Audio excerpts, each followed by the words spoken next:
கவலைப்படுவதன் மூலம் இங்கு எதையும் மாற்ற முடியாது. ஆனால் என் மீது நீ நம்பிக்கை வைப்பதன் மூலம் இங்கு எதுவுமே மாறலாம்.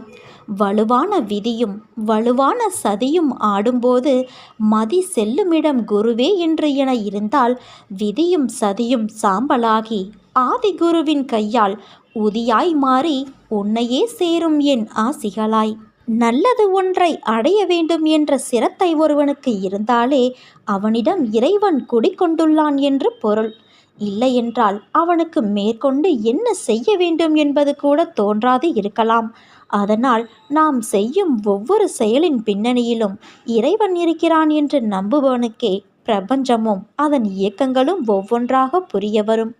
அது மட்டுமல்லாது அண்டத்தில் உள்ளதுதான் பிண்டமாகிய நம்முள்ளும் இருக்கிறது என்ற இறுதி உண்மையும் தெரிய வரும். செய்யும் தொழிலே தெய்வம் என்று செயல்புரிபவனுக்கு